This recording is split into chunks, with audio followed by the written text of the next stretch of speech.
On stream acquired. What's up, guys? Professor Bill, Comic Book University. In case you can't tell by the description, we're going to be talking about Excalibur, issue number 1, 2019, from the Hoxpox, House of X, Powers of 10. This is going to be a spoilers warning, so if you do not want spoils, if you do not want to be spoiled, go away. It's as simple as that. This was a pretty fun book. Uh, right from the beginning, let's just talk about. I'm not the most familiar person in the world with the Excalibur books, the Excalibur characters. What's up, Wilfredo? What's up? Again, we're going to keep all the questions only around the Excalibur book or the greater Hoxpox stories. So, I do not know that much about these characters. I read the first maybe 14, 16 issues, and then spuriously afterwards, intermittently, I would read Excalibur books after that. The Excalibur book started right after the Siege Perilous incident happened, the fall of the mutants, where yeah, all the X-Men went through the Siege Perilous, and then Kitty Pryde and Rachel and Kurt, that's Nightcrawler, went over to England to hang out with their buds, Brian Braddock and his new girlfriend, Megan, and boom, they're chilling out over there, right? And they didn't know the X-Men were actually still alive, but in new bodies.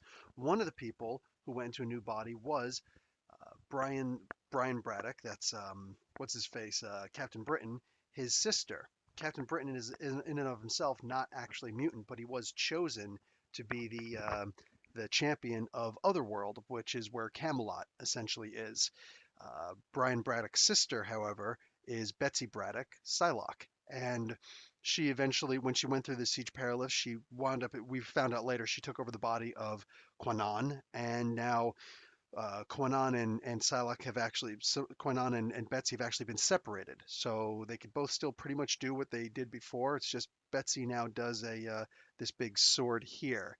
And there's a big spoiler that happens in the comic book that's not really a spoiler because, I mean, they show it right on the front cover. They talked about it. I mean, it was pretty obvious from the start what they were going to do with it. In this book, Betsy Braddock winds up becoming the new, um, what do you call it? The new Captain Britain, which is like, okay, cool, I guess. It's not the last page, but it's one of the last pages. So this was a fairly interesting book. I'm gonna read off a little bit of what happens in here. First, let's actually talk about who made this book. Yeah, let's talk about who made the book first. So, Tini Howard is the writer. Marcus Toe is the artist. Eric Arcianiega on color art. VC's Corey Petit on letters. Tom Mueller doing the designs. Muhammad Asrar and Matthew Wilson doing the cover art. There's a couple of variant cover artists, although I didn't see any variant covers in my comic book store, which was interesting. So there's Chris Anka, Mark Bogley, and John Dell. That's two different variant covers there. Another one, excuse me. Okay, one by Chris Anka. Another one by Mark Bagley and John Dell and Israel Silva. Another one by Tom Mueller. So three variant covers. Uh, Boom. And then the head of X, as he's titled, is Jonathan Hickman. So he is the head of X. So he's basically in charge of this whole Hoxpox thing that's going on. This issue is called Excalibur number 1, verse 1, not chapter 1, not part 1, verse 1. I like that. They're writing a new book here. The accolade of Betsy Braddock. Cool. So talking about the stuff that she's going to get. And the people in general in this particular comic book are Betsy Braddock, Rogue, Gambit, Jubilee, Apocalypse, Trinary, and Brian Braddock. They're saying that Betsy hasn't talked to, and I haven't seen her talk to her yet. She hasn't talked to Quanon yet, which is interesting because I would love to see that conversation. You know what I'm saying? Like, Betsy didn't know at first. She didn't understand what was going on at first. So we start off with this big long thing that Jonathan Hickman doesn't usually do. He doesn't usually get into this whole big thing. He just does like this quick thing. And instead, I don't know that much about Teenie Howard. I think that she practices Wicca or some other form of magic. It's been a really long time since I've studied the occult, but I still remember a lot of what's going on here. But I got to be honest here. Most of everything that she's talking about here is just fantastical. You know what I'm saying? If you don't believe in magic, then everything's fantastical to begin with. But even of the things that are already written down, like she actually tries to bring up something about Aleister Crowley, one of the things he says, and it's misrepresented, which I think is interesting. So I believe that she's clear. If she does actually practice, then I believe that she's clearly just going for the fantastical, which is fine. She's not here to teach anybody the occult or thaumatological studies, right? So anyway, it says here the day of Charles Xavier's world-changing announcement, several of the world's most powerful magic users also received a transmission as Apocalypse introduced himself to his fellow sorcerers. I love that Apocalypse is going to be doing magic. We know that he could do this stuff. He's had his own the cult of Agaba, Akaba before. Awesome. And now he's going to be back to that stuff again. Sweet. Paradigms have shifted. With any shift, things fall between. People believe the unbelievable. Power inverts. In days of old, we held magic high. The wise and strangers were sought for everything from sickness to prayer to make the crops lush and the water flow. The witches of humankind have been relegated to curiosities. Doctors heal your sick. Scientists tend your crops. And for you, magic is a dying thing. The prophecies of our rise have come and gone. We have saved you as the promised, and we will earn back our history from you. On our land, we will write the songs and histories that can only be made in luxury. On our land, we will believe in the things that you had the luxury to conceive when you lived in caves. On our land, we will make and raise mutant children. I'm still curious how mutants are going to have mutant babies. It's always been an enigma. Like, you need a mutant and a non-mutant to really, like, it's very rare to have both. Anyway, so to continue this, who have only been raised in peril, in secret, and war, and in anguish. For millennia, I have believed that these trials made us strong. No longer. We must, uh, no longer must we believe this lie. Our strength is absolute. Our magic is not in its autumn. It is a young god, born again, with a sword in hand, and it is the domain of the superior. So that is the message, and the apocalypse stamp is on the top and on the bottom. So this is the message that Apocalypse psychically, magically sent out to everybody, all of the fellow sorcerers in the world. So apparently not just mutant sorcerers, but all sorcerers. Okay, cool. So we put them all on notice. We're in the other world, and Morgan Le Fay has taken over Camelot. That's cool. Interesting. She's all sorts of pissed off because in her most sacred of places, there's a well, and in the well there are these weeds, as she called them. Oh, go figure. That's Krakoa setting out his influence to check out these places. But this was actually done at the behest of Apocalypse. We see later on in the comic book that Apocalypse has been sending out little tests everywhere, and Trinary is asking about it. Betsy, a whole bunch of people are asking about it. Like, what have you been doing? What's going on? What is all this stuff? And he's like, oh, look, I'm actually sending weeds of Krakoa out to other dimensions, not just to different parts of space in the universe. No, I'm actually sending things out to other universes. So, sick, very sick. What do you call it? But in this particular one, for Otherworld, Morgan Le Fay has blocked it. So he's like, oh, I can't seem to get through here. We have to find a way to send somebody through to see what's going on. Through all of this, actually, before we even get on there, from the Krakoan grimoires, it is where it is a magical certainty postulated in the texts of nearly every occult paradigm that, as above, so below. Cute, very Crowleyan. So mote it be, if we're going to go there. The energetic, and this is where none of this stuff is going to make sense. I think it's purposeful that it's not going to make sense. But the energetic surge delivered by the opening of the Krakoan gates in the rise of mutant kind creates an inverse, a magical mirror wherein so below as above. And I like how it's actually written above and below like that. I don't know if you can actually tell, but yeah, it's actually written inverted for both states. With the creation of the new paradigm comes the opposing line, which, when placed at right angles from the X creation, and all of this is really cute. It's always funny when people who actually practice magic try to get into mathematics because I have studied mathematics. I've also studied the occult, and I remember just looking at this stuff saying, dude, you are so completely off base. Could you go back and talk about like the left and the right pillars, please? Because that at least can make some kind of sense. Don't try and add math to things. People always try to add math to things that just aren't real. And it's like, dude, you're screwing everything up. Don't do it. You maybe if you actually understood what math was in the first place. Essentially, what this is coming to is they're trying to square the circle. There's the circle of humankind while the X is more superior. There is nothing above or below X. It is superior to everything. It's in a place of its own. So all this is really telling me is that we're going to be exploring magic in the Excalibur books. So mutants and magic. Awesome. I'm down for that. Let's take a look at that. So we get to see these people. They're apparently called the witch breed.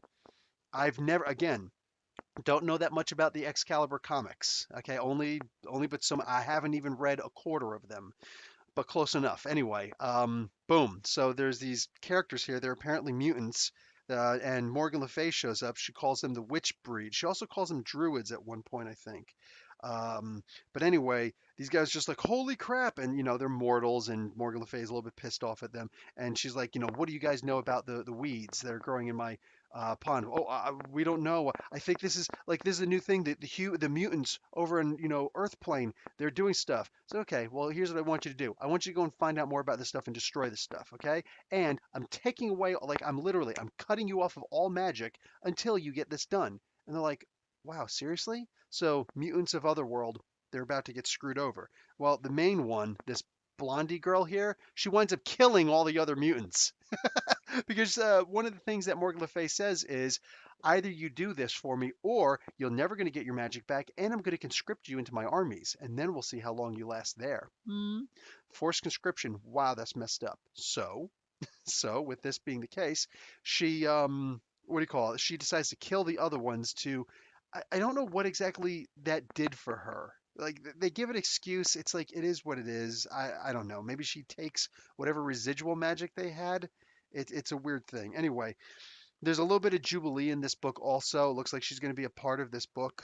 I guess I'm okay with that. Whatever. I'm not a big Jubilee fan at all. It's like just one more thing making me not like this comic book, right? I will, however, say the art in this book is, well, it's Marcus Toe. And I love Marcus Toe's art. Like, for a guy who draws as fast as he does a freaking fantastic job. Gold Balls is in this. And Fabio decides to change his name. Because if you remember, Fabio is now a part of the Harvesters, those 5 members who are responsible for the cloning and rebirth of everybody. He actually it turns out that his gold balls are actually unfertilized eggs, eggs that can't be fertilized, and you actually need Proteus, I think it is, to actually make them habitable so that they can actually be fertilized. So Fabio has changed his name from Gold Balls to Egg. Great, great moment in here because she's talking to Betsy, and Betsy's like, yeah, that's not gonna last. So that's cool. I love that. I love that. Actually changes his freaking name to Egg. Like what a freaking knucklehead. Anyway, he brings her to the hatchery, says, I need your help. Well, as it turns out, freaking Jamie is here. They're talking about, she did, they resurrect him in the hatchery, and he refuses to leave. So he's buck ass naked, drinking wine or whatever. And literally, they're like, we need to bring back more mutants. And this guy, he's being a jerk right now. And we can't bring back the other mutants because he's here. He's slowing down our progress, and he literally does not care. No gratitude, no nothing. I think that's pretty much how Jamie Madrox, completely different character there, multiple man. Jamie Braddock he doesn't have 2 squirts to give. All right, he doesn't even have clothes to put the squirts in, so no wonder there's no squirts. Where's he going to put them? Don't get into that. I don't want to know. Anyhow, so here's she's not a vampire anymore. That stopped in the most recent Generation X book. But also, Jamie Madrox isn't or Jamie Braddock isn't dead.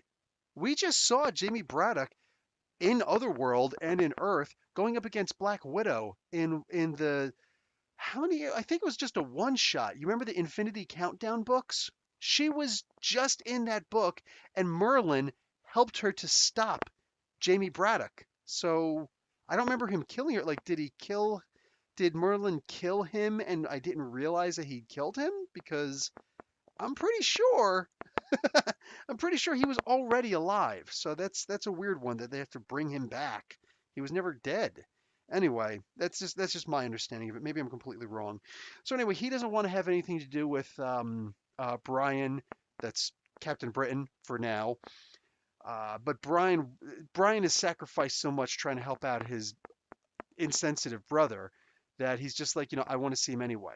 But Apocalypse mentions to a bunch of people, and it's funny because Gambit and Rogue are here. Rogue's like, I want to help. Gambit's like, I want to punch you in the face. He says at one point, I want to kill you. He's like, and Apocalypse is laughing. He's like, okay, then I'll just come back. He's like, I'm gonna knock you out. And he goes to throw a punch. Of all the things that Gambit's gonna do to somebody, like even if he threw a kick, it'd be devastating. But he's just gonna throw a straight up punch, and you're gonna get mad and try and take a swing at Apocalypse. What's the matter with you? He catches that weak crap. He's like, get out of here with that, man. Like, what's the matter with you? I'd eat it anyway. What are you gonna do? And he's like, I think you better calm yourself down, son. You don't want to do something that you're gonna have to regret. All right. So anyway, kill you in front of your girl, make you come back. Ain't no law against killing mutants. Remember? So plus, Apocalypse is on the council, brah. That can't be a good thing. So, um, what do you call it?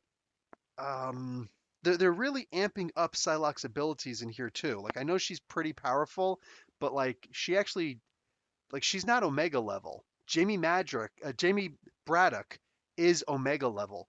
And that's always a problem that I think a lot of us have had. There's too many. Everybody's an Omega mutant. Everybody's an Omega threat. They're Omega class unit. Rah, rah, rah, rah, rah. Yeah, yeah, yeah, yeah, yeah. Anyway, yeah, he's Omega level. So, but I think that they did recalibrate that, and maybe this is just Hickman saying, "Hey, punk him out a little bit to show that he's not Omega." Because when they did talk about all the Omega level mutants, the Omega level powered mutants, they didn't mention Jamie Braddock, if I'm remembering correctly. Somebody correct me if I'm wrong. I see that Scott Fitzgerald is in here. If Raven's in here, that's two people who will set me right. So, minimum. Anyway, they, it's funny. Y'all remember Prince back in the 90s? Prince has actually been around forever, it seems like, right? But Prince at one point had a problem with his record label. I think it was MGM, but I can't remember. MGA was it? Maybe I'm just thinking of Leonard Skinner working for MGA. Anyway, so Prince for a while he didn't like the idea that all of his property, his intellectual rights were owned by this company. So he said, well, from now on, I'm not going to use my regular name. I'm going to use this symbol instead. You call me by this symbol instead. Now you look it up in ancient hieroglyphs. It turns out that that is the actual hieroglyph for the word prince. Nobody knows how to say it. Nobody knows how to speak the language of the ancient Egyptians, but we can read it. And yes, that clearly said Prince. So that was actually a really smooth move on his part. It was his way of protesting against the record label. He then took the name Prince again once he was able to get a hold of his property rights, which he rightfully deserved. All musicians rightfully deserved. I think a lot of comic book writers and artists deserve it too, but what do I know? Anyway, was it AMG Records Power? It might be. Um, so yeah, I just remember it was like an initialization as opposed to like, Universal or whatever. So Apocalypse is doing something similar. He's actually taking the name. He mentioned it several times here. And if you want to, we've all seen it, I think. But for the most part, it's, oh, shoot, he just jumped. It's right in the beginning of the book. It's the one that I showed you. It's this big, and I just lost my page, whatever. It's this big symbol right here. So that's the symbol for apocalypse. We've seen that. It's like a kanji. We've got the alphabet and the number system for Krakoan, but it is what it is. The Apocalypse himself actually and several of the other characters have their own symbol, letter, whatever to indicate who they are. Now, how is it pronounced? This is the thing that's actually pretty interesting to me. For the sake of conversation, the Krakoan, when they first talked about Krakoan, the language Krakoan, it stated, like, I think it was House of X issue number 4, if I remember correctly. I think that's the one where they actually gave the transcription for what all the letters meant. It filled in the remaining like 2 or 3 letters that we didn't have, right? Which were more like sounds, the TH, the CH, stuff like that. Anyway, it said in there that the that the language itself, Krakoan, is completely unpronounceable. You can have it in your name, in your brain, so that you can read the stuff, but actually pronouncing the words, no, the words itself are unpronounceable, with the one exception of cipher. Now, Apocalypse, however, was able to communicate um, with Krakoa, but he did it in English. They didn't say, at least they didn't show that he was speaking a different language, if I'm remembering correctly. Maybe I'm wrong on that, but this was pretty interesting that he's able to pronounce his own word. He's telling people, no, I'm changing my name to, for us, we're just getting the symbol, like the prince symbol. Here, they're showing that he's actually pronouncing the word. Now, the ability to pronounce one word doesn't mean that you're actually fluent in the language or that you even got like 1% fluency in the language. It's one stupid word. You know what I'm saying? It's like the old saying, everybody knows the curse words in Spanish. Can you actually speak Spanish? Question. You know, and so I don't know where that actually stands. Being able to communicate with him with Krakoa telepathically is one thing, or Krakoa understanding you and then you psychically understanding what he's saying, that's one thing. But I don't know if he's actually able to speak the language like Cypher does, because if he does, that makes him a huge threat. Just keep that in mind. So, like, Apocalypse is powerful enough to begin with, but if he has the ability to communicate the same way or even close to the way that Cypher can, yo, that changes the power dynamic immensely. So Apocalypse fears that something bad happened in Otherworld, that he's not able to get through this shell, this shield that somebody has put up. Therefore, he says to Betsy, "Listen, I have the feeling that your brother is going to be summoned over there for whatever reason. He might already be over there, and it's probably a trap. So maybe go over and try and help out your brother." They should have sent a small army because, and the army shows up later. But for now, they show up and uh, uh, Brian is Captain Britain, who shaved the beard, mind you. He lost the beard. I actually like the beard. I like the beard. Go figure. I'm a little bit biased, you know. I don't get a say. I don't get a vote. But anyway, he was just on his way over. So she does her little molecular transformation thing. Hey, Saud Athani, thank you for the 20 pounds. Much appreciated, brother. Is your name actually? Yeah. Oh, it's definitely an Arabic name. So Jazakallahu khair. I would imagine you have to speak Arabic, right? Jadawi, perhaps? I'm not sure. Anyway, so yeah, Jazakallah khair. So she just transforms, just boom! And he's like, wow, I didn't know you could do that. That's cool because I didn't know either. Is this psychic costume? Because that is freaking awesome. Maybe I'm just thinking a little bit too much into it, but wow, that is freaking awesome. So anyway, they both jump over. Brief interlude that so I'm not going to forget it because it's on this page. Rogue is considering having a baby with Gambit. Okay, this terrifies me, you know, because I love my superhero characters so much. This terrifies me. Why? Because Rogue, her body is basically an inhabitable from Qatar. Oh, awesome. Brakfik.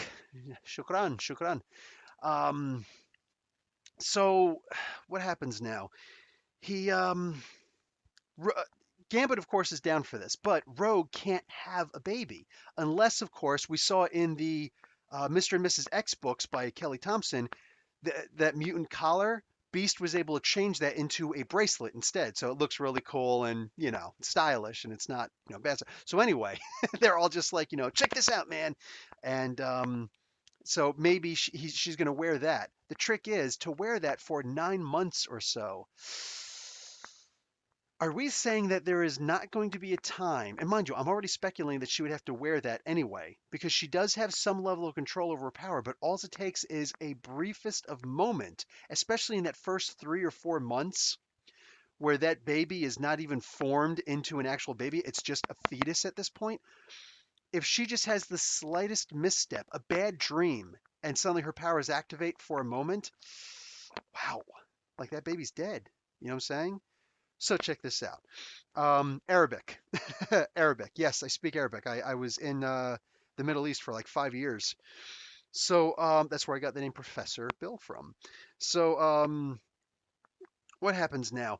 The thing is, I'm thinking she's gonna have to wear the bracelet or something like that. But Are we saying that there won't come a time where she's going to have to take off the bracelet in order to help her friends, the greater good, something along those lines, and then she winds up hurting the baby? I'm going to be heartbroken if something like that happens because the idea of having a baby for Rogue, like that's just like such a pipe dream for her, right? That's almost like saying every other mutant thinking, "Oh yeah, eventually one of these days we're actually going to be, superior as Homo superior." No.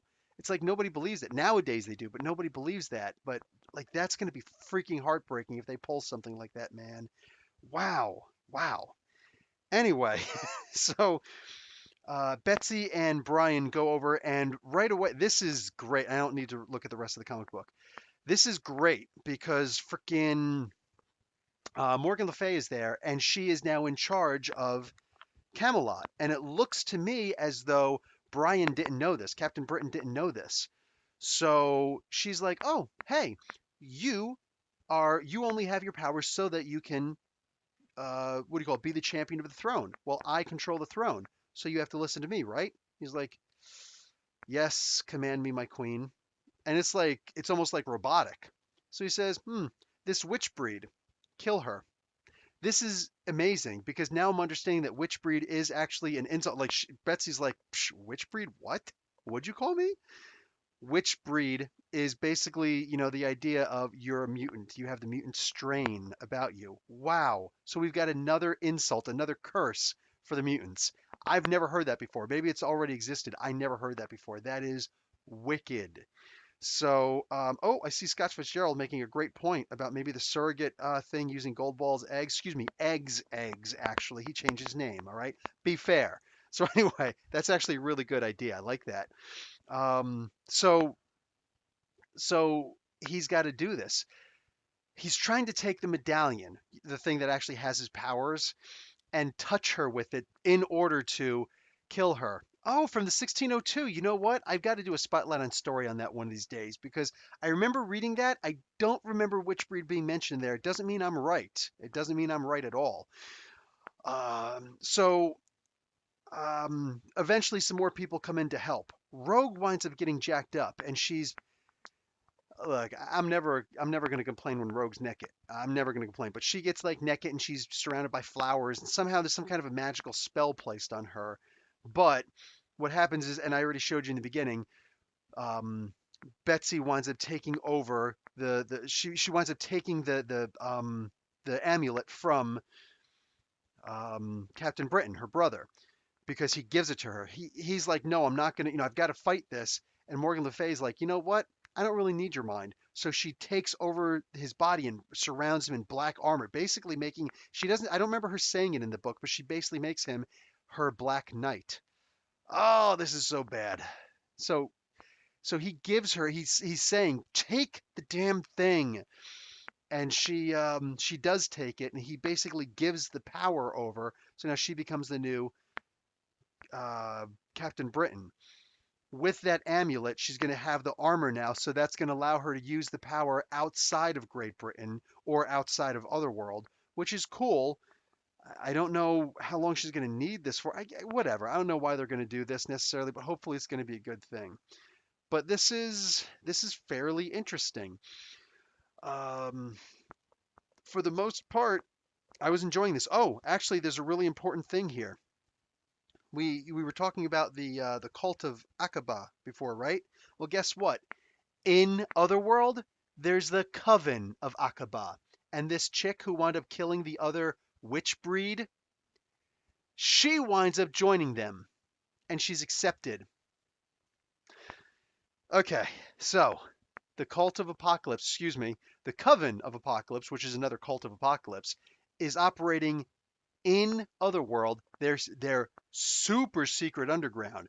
God forbid if Morgan Le Fay ever found out about this. And she is ready. Yeah, these guys are ready to come back against them. So they've got a prayer in here, the invocation of the gods, which is cute, from the Book of High Shadows, Coven Aqaba. Not going to read it. I didn't see anything particularly important in here, but whatever. Feel free to read it yourself when you get there. That's pretty interesting. Also, wow, we're back to the giant tongue twisters. These things. I actually already um, I actually already transcribed it. I put it in my box here. You can see it here. The next issue is called See the Great Flame Blazing. Yeah, I know, I make my G's in a funny way. See the Great Flame Blazing. That's going to be the title of the next issue. Again, if you remember, this one was called something about Betsy, the advocacy of the accolade of Betsy Braddock. So this was a pretty fun comic book. Again, it looks like this whole thing is just going to be about the whatever the use of magic in mutantdom. So that's cool because we really don't have enough mutants that operate using magic. And this is going to be interesting that we've got that now. Usually all the telepaths are just, stuffed into the mutant world. So this is going to be very different. Anyway, so does anybody have any questions for me before I bounce? Because, yeah, my sister-in-law's over and I've got to wake her up so she can practice her stuff for her new job that she's starting. She's going to be a flight attendant over here instead of a flight attendant over in the UAE. She did that for like 4 years, I think. Whew. Now she's going to do it over here in Canada. So it would make sense that Rogue would finally have infertility struggles, mix that in with the history of her powers, plus what contours Kelly Thompson added. Agreed. It's a dumb idea. How rude! Hoku pirate. Okay, so I'm not seeing any questions. I'm going to stick around for a couple more minutes, maybe do a little dance. I don't know. Um, Next week, I will be doing both. I forget which ones are actually going to be there. Do you think this will somehow tie into the sword thing from POX? Ah, brilliance. Now that would actually be interesting. That would be interesting. If they did, I thought they were actually going to pull this in for oh, I will. Dance, dance, magic, dance. You remind me of the Babe. What Babe? The Babe with the power. Anyway, one of my favorite movies, Labyrinth. So that would actually be interesting. I actually thought it was going to be more of the what is it called? Like Twilight, like the Sword of Surtur, or maybe even like, like a sister counterpart to Magic's Blade, because Danny Moonstar, sorry, Danny Moonstar was so important that she was in the Age of X-Man and out of the Age of X-Man in the regular Earth 616 universe. So if she was that important there, why wouldn't she be important here also? So I would love to see it if the Norse mythology stuff wound up coming over to this also. How would the Asgardians take to, let's say, a new tree showing up next to Yggdrasil in Asgard? How interesting could that be, right? So this is something that I was thinking about for some time now, and just there we go. What was I? Oh yes, I was going to look up what the next books are. So next week they're releasing. That's November 6th. New Mutants #1 and X-Force #1. Okay, so I will be doing a video review for both comic books live, one video. Okay, they're not going to be two separate videos. So midnight this time next week. Bada bang. Let's take a look over here. Love your video, sir. Thank you, Nikki Larson. Love that you stopped by and say hi. Let's put this over here. Bang. Okay, and power to. Oh no, John Wright. We need more mutants who can use magic other than Ilyana Rasputin and Wanda Maximoff. Wanda Maximoff called the Great Pretender, which is interesting. Wondering where they're going to go with that. Power to the people. Does the team have a base? Is Muir Island being used as a base? No, the island of Krakoa is being used as the main base. That's their home, which is in there's actually two Krakoas. There's actually two islands of Krakoa. The one in the Pacific is the most important one apparently, but there is a second one. Excuse me. Plus individual smaller locations because you can have your house anywhere. So the Summer House, which is where Scott Summers and all of his family, they're all on the moon. So they've got a base on the moon. Saud Athani, another 10 pounds. Thank you very much. Glad you're doing these. See you next week. I hope so. Thank you very much, sir. And again, Jazakallah khair. Um, Martin P. Oh, sorry. Last page, big spoiler.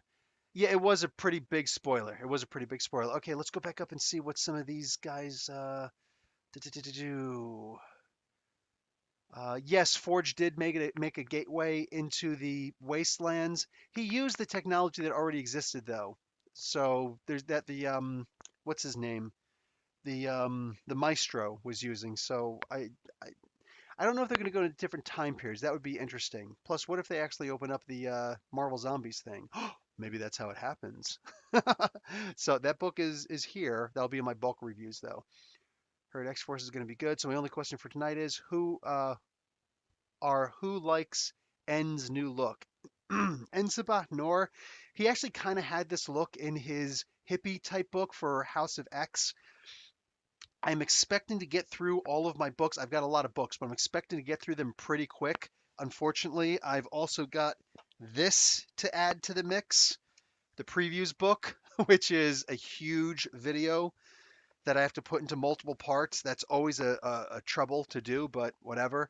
So if I can get to all that stuff, then I'm going to try and have a spotlight on story up for the entire Age of X-Man storyline, because I know it was confusing for a lot of us, a whole lot of us, and they didn't make a whole lot of sense at the end, but it is what it is. Let me crack open my window here.